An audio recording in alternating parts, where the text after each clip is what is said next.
Hello dear student, welcome to our channel. इस video में कक्षा 10 विज्ञान और विज्ञान में आज का जो चैप्टर है वो है हमारा चैप्टर 10 है विद्युत धारा।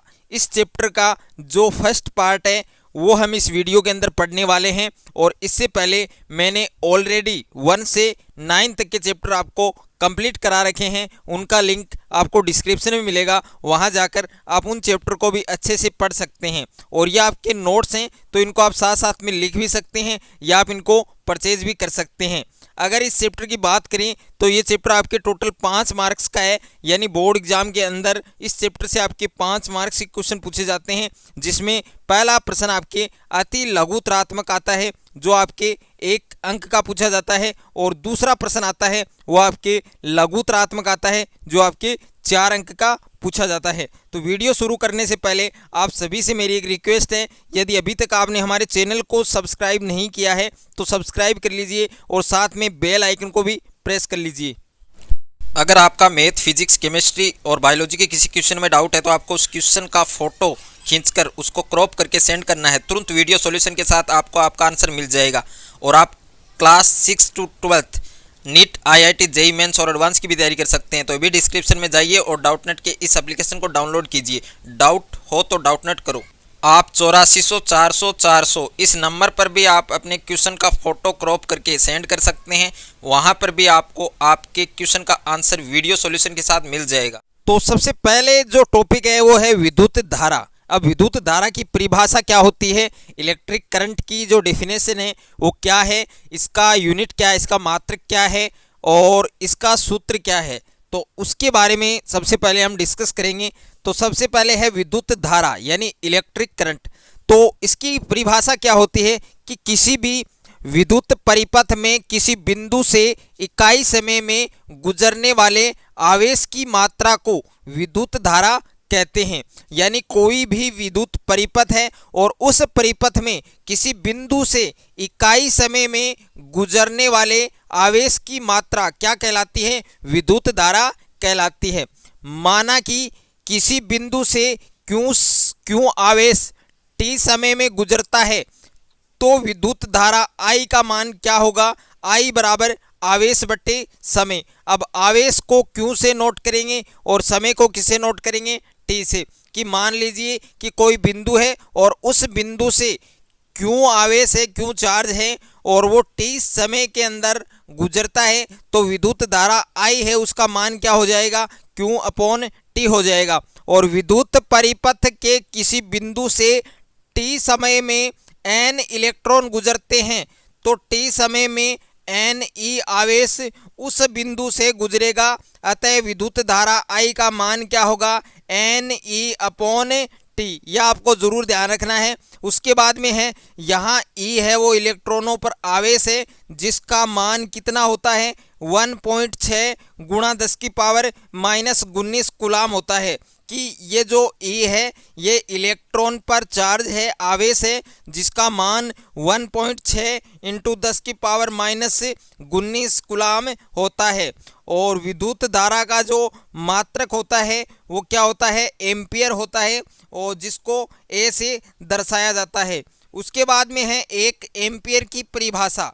अब 1 एम्पियर की परिभाषा क्या होती है तो वो भी आप अच्छे से पढ़ लें। यदि किसी विद्युत परिपथ के किसी बिंदु से 1 सेकंड में 1 कूलाम आवेश गुजरता है तो उस परिपथ में धारा है वो कितनी होगी, 1 एम्पियर होगी। कि कोई विद्युत परिपथ है और उस परिपथ के किसी बिंदु से 1 सेकंड में 1 कूलाम आवेश गुजरता है तो उस परिपथ में जो धारा है वो कितनी होगी, 1 एम्पियर होगी। उसके बाद ये जो नोट लिखा हुआ है ये भी इम्पोर्टेंट है आपके, कि विद्युत धारा मापन करने के लिए, विद्युत धारा की गणना करने के लिए, विद्युत धारा को मापने के लिए एमीटर का उपयोग किया जाता है। और इसे परिपथ के कौन से क्रम में लगाया जाता है, श्रेणी क्रम में लगाया जाता है।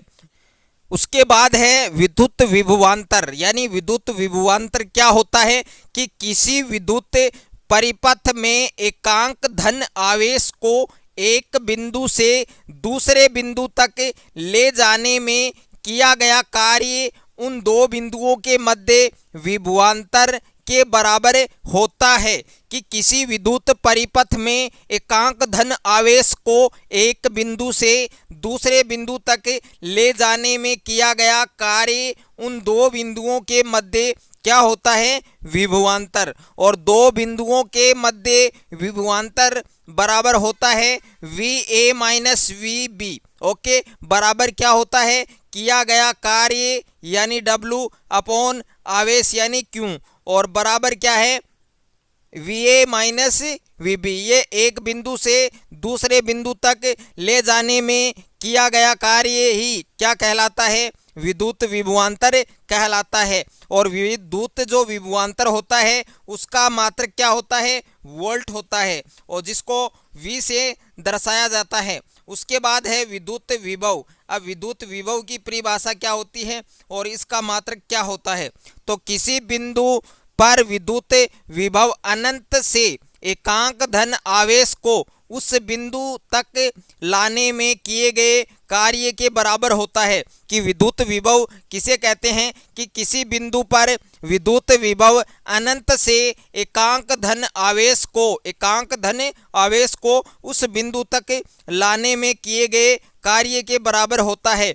यदि B को अनंत पर माने, यदि B है उसको अनंत बिंदु पर माने, तो V1 माइनस V अनंत बराबर होता है W अपॉन Q। अनंत पर विद्युत विभव क्या होता है, 0 होता है, शून्य होता है। तो VA बराबर क्या हो जाएगा, W अपॉन Q, और V अनंत बराबर 0।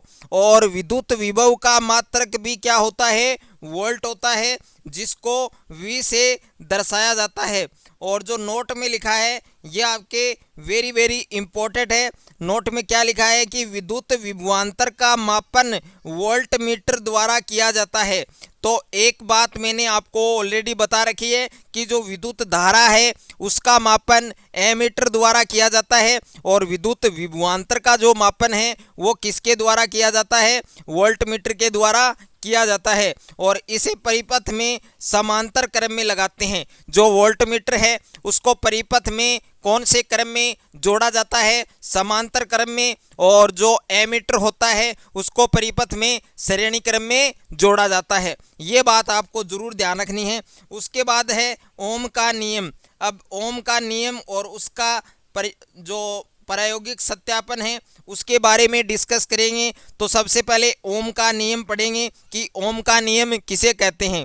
तो इस नियम के अनुसार यदि किसी चालक तार की भौतिक अवस्थाएं जैसे ताप, दाब और लंबाई, अनुप्रस्थ, काट, क्षेत्रफल आदि स्थिर रहें तो उनके सिरों के मध्य विभवांतर उसमें प्रवाहित धारा I के समानुपाती होता है, और इसे ही ओम का नियम कहते हैं।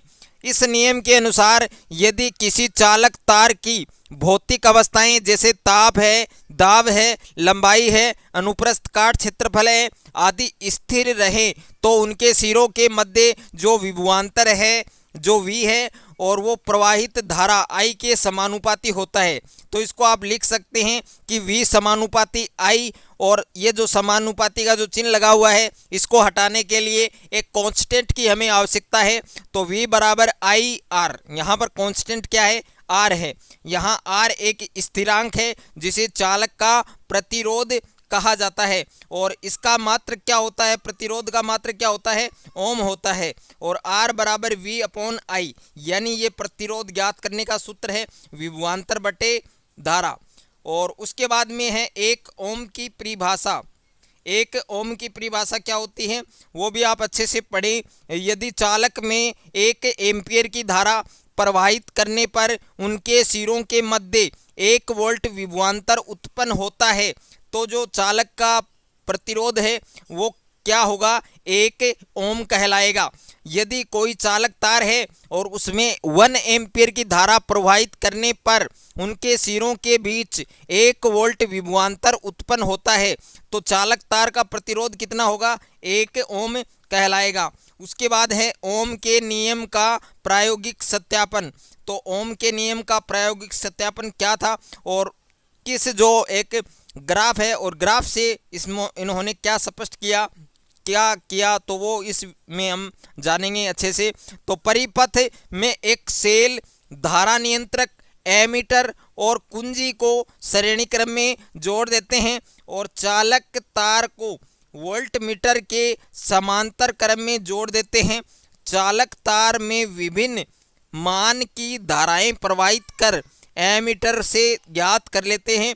इन सभी धाराओं के संगत विभवांतर वोल्टमीटर से ज्ञात करते हैं। विभवांतर V और I के पाठ्यांकों के मध्य ग्राफ खींचते हैं। ग्राफ है वो एक सरल रेखा के रूप में प्राप्त होता है। ग्राफ से हमें यही सिद्ध होता है कि चालक के सिरों के बीच उत्पन्न विभवांतर प्रवाहित धारा के समानुपाती होता है और यही क्या कहलाता है, ओम का नियम। अब विभवांतर व धारा के मध्य ग्राफ की प्रवणता नियत प्रतिरोध को प्रदर्शित करती है। R बराबर tan थीटा बराबर V/I, यह आपको ध्यान रखना है। और उसके बाद है प्रतिरोध, यानी प्रतिरोध क्या होता है, तो प्रतिरोध की परिभाषा क्या होती है। तो जो चालक तार होते हैं उन चालकों में आवेशों के प्रवाह में जो उत्पन्न बाधा है या रुकावट है, उस रुकावट को ही क्या कहा जाता है, प्रतिरोध कहा जाता है।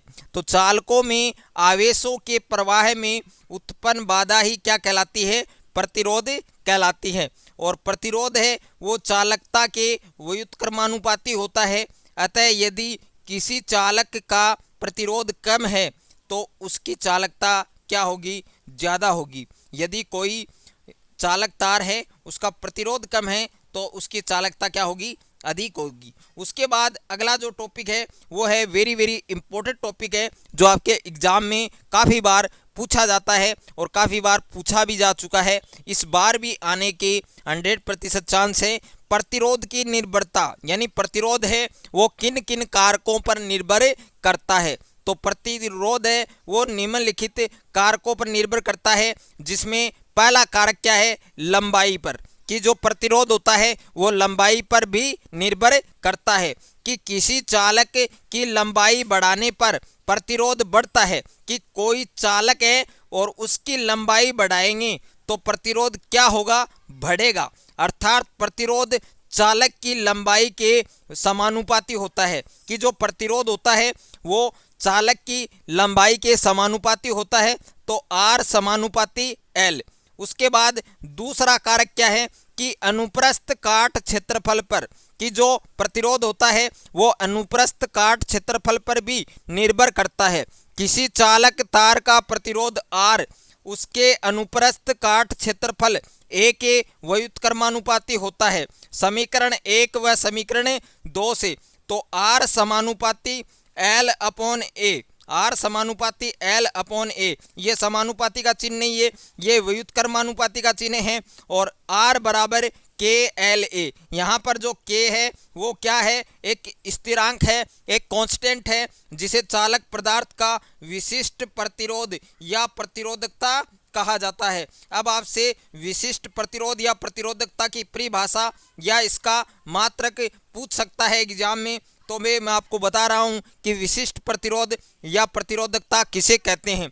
माना एक चालक तार जिसकी लंबाई व अनुप्रस्थ काट क्षेत्रफल इकाई हैं, अकेले हैं, तो L बराबर 1 मीटर और A बराबर 1 मीटर स्क्वायर हो, तो K बराबर क्या होगा, R × I/1।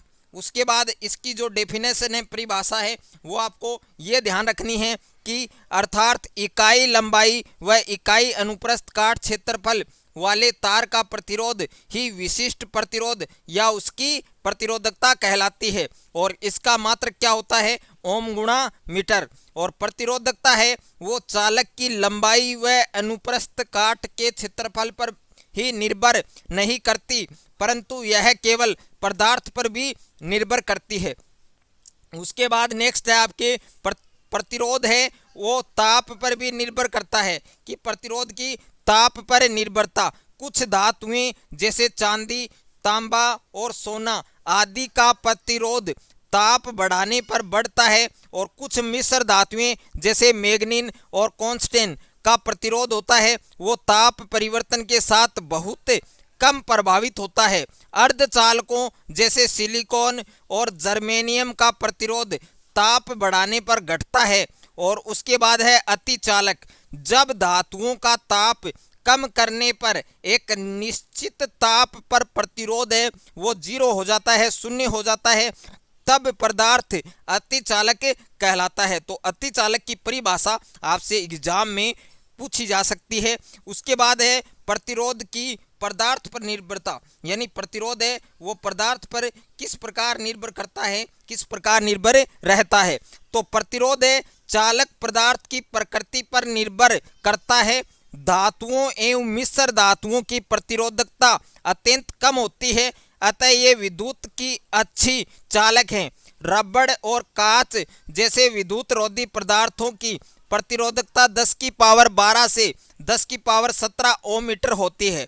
मिश्र धातुओं का उपयोग विद्युत इस्त्री, टोस्टर आदि में किया जाता है और विद्युत बल्ब में टंगस्टन का ही उपयोग किया जाता है।